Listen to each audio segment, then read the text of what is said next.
Hi guys, welcome to Soul's Journey. I know it's been quite a while since I've done a video, so today I'm kind of inspired by Martha at Mystical Empowerment, who just did a couple of videos on her autumn decks and Halloween decks, and so I thought I'd do one kind of quickly on some of the decks that I like to use or that sort of remind me of autumn. I don't necessarily restrict myself to certain decks at certain times of the year. Like if it's March and I feel like using my Halloween tarot or something, I will. I don't really care about that. It's just whatever calls to me. But anyway, I thought I'd just show you some of the decks that I feel have kind of an autumny vibe to them, and a little bit about why I think that. So the first one is my Anna K Tarot. And this was one that I got directly from her. This is not the mass market edition, so if the packaging looks different, that's why. But a lot of the colors that she uses in this deck, I think, like, got these nice brown backs.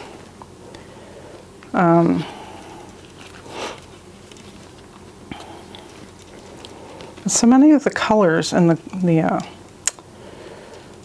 backgrounds, especially like the gray skies, always make me think of autumn, you know, like stormy skies in autumn sort of thing. So I'll just go through a few of these, but yeah, I don't know, this whole deck just feels very autumny to me. Like this especially, it looks like a harvest celebration.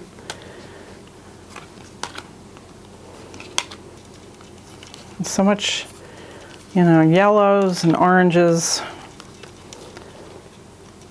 And this is a really beautiful deck.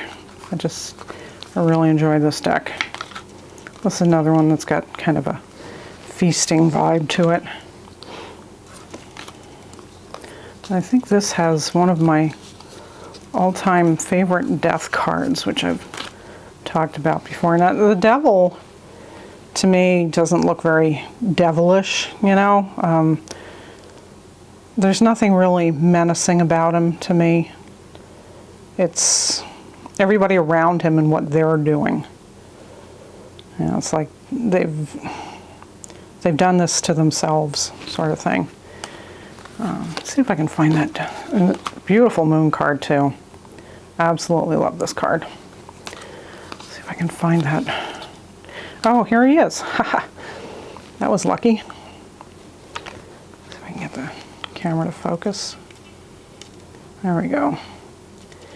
There's just such a gentleness to this guy. I just really love this deck.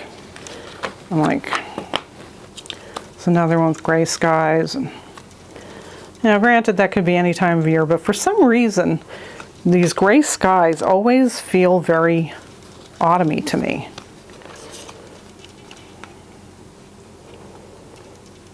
This feels very fallish too. So yeah, that's a favorite one that brings in mind autumn.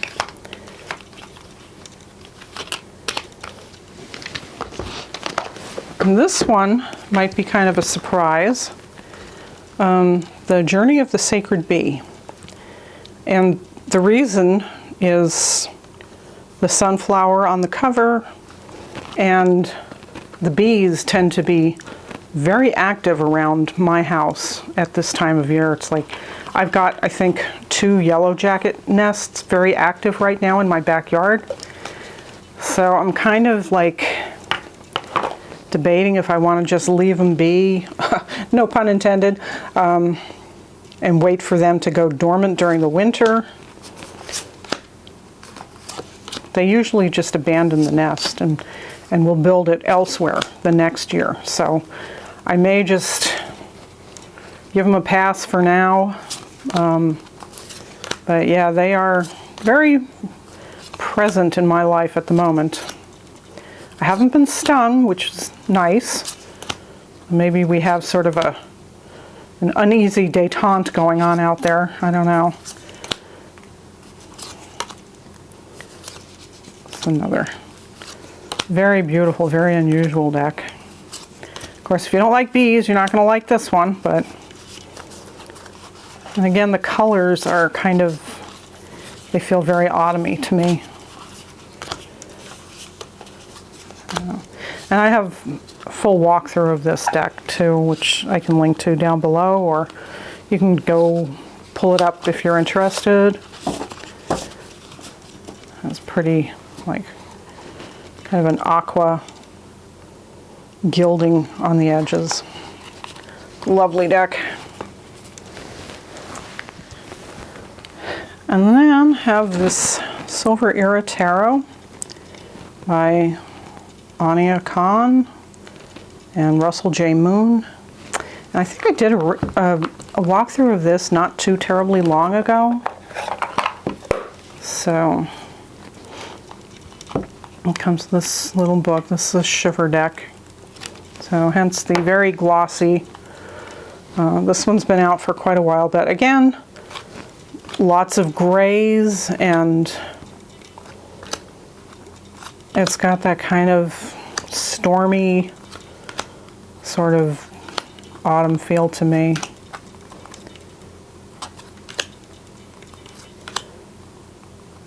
Another very nice star card. Love that. All these cards have just like a little hint of color in them somewhere. Beautiful Ace of Cups, the little hummingbird. And you kind of have to look for the little pop of color.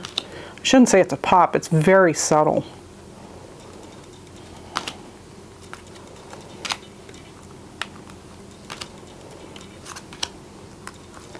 If you like something that doesn't leap up and grab you by the throat, this is a nice deck.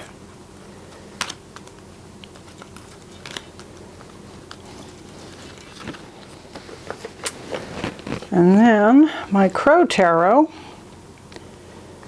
And once again, lots of autumny colors, oranges and reds and golds. And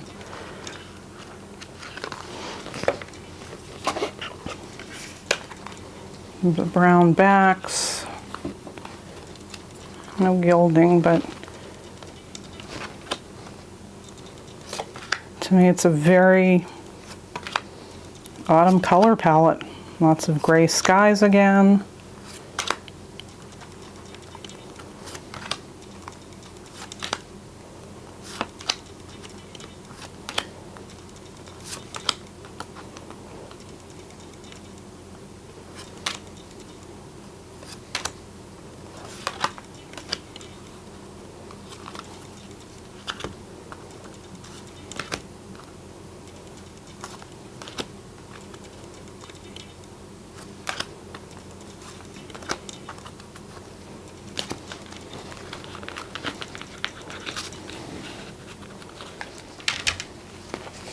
And then I almost hesitate to show this one because it is no longer available, and there was some kind of weirdness associated with it.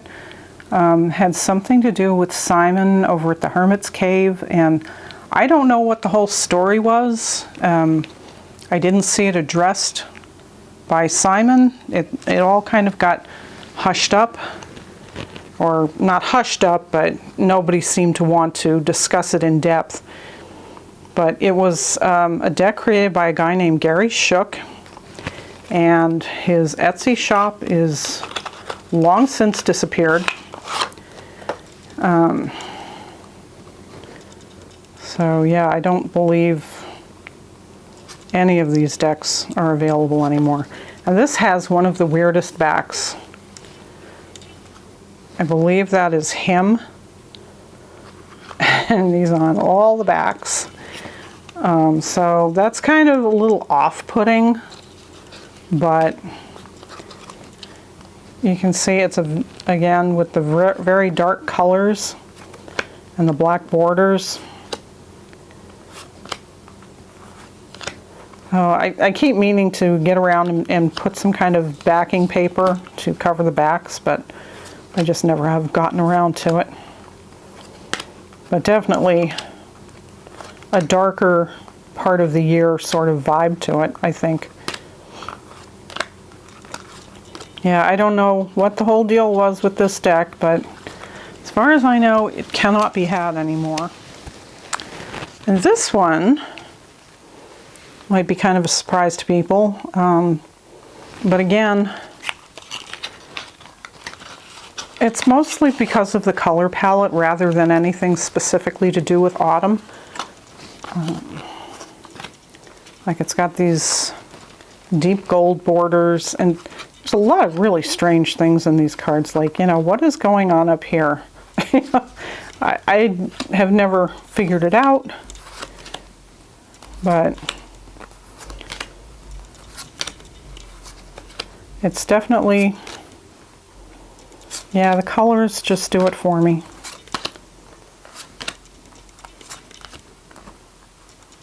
It's a very interesting deck. I think it's a beautiful deck.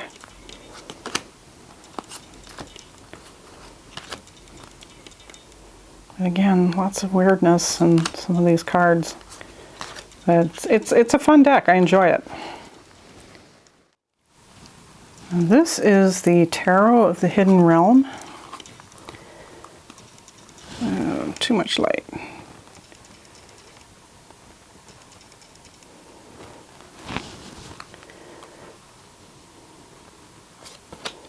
Again, the colors just, they're soft.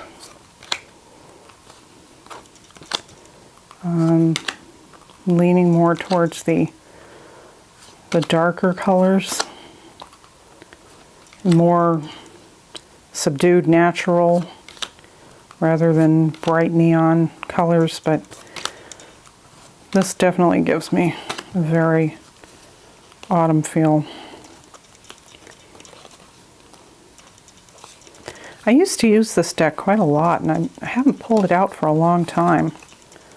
Just got reminded of it.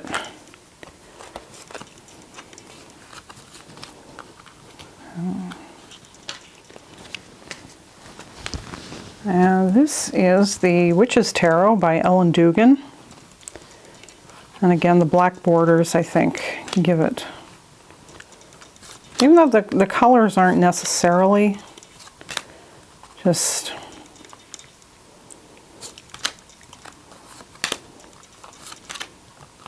like, some of them are much brighter like this, but I guess it's the black borders that makes me think of,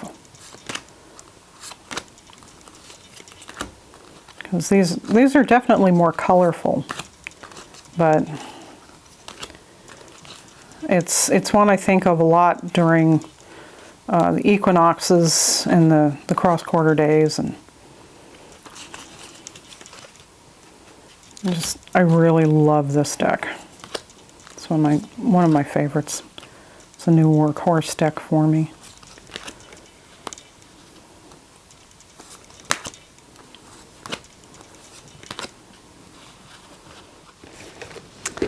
And then this one, the Wildwood Tarot. Okay, I have to get it out of the box, it's too big. Oops.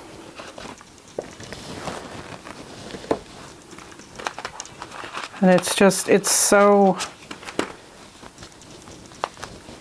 nature-oriented, and it's so pagan, and, oops.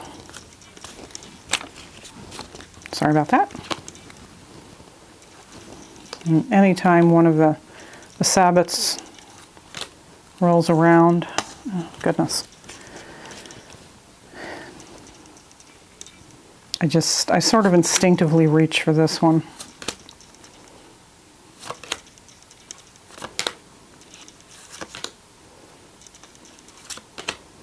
So beautiful, beautiful art.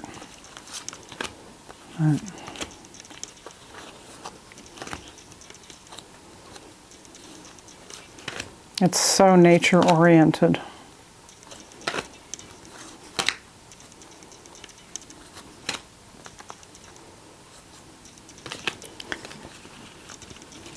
And this one might be kind of an unusual choice. Madame Indora's Fortune Cards. Again, I think it's the darker background, the darker palettes.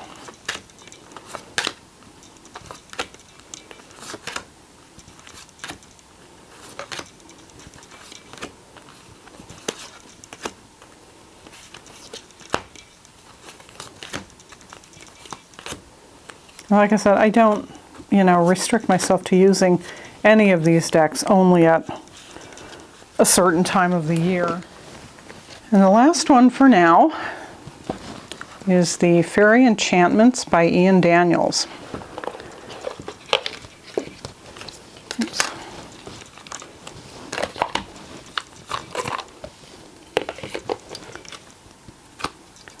Beautiful rose gold edging.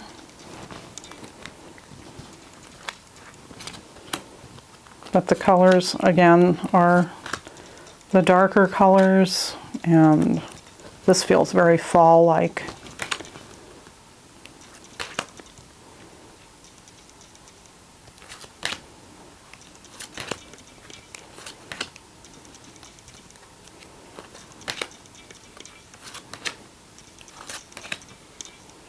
It's like being in a deep, dark woods.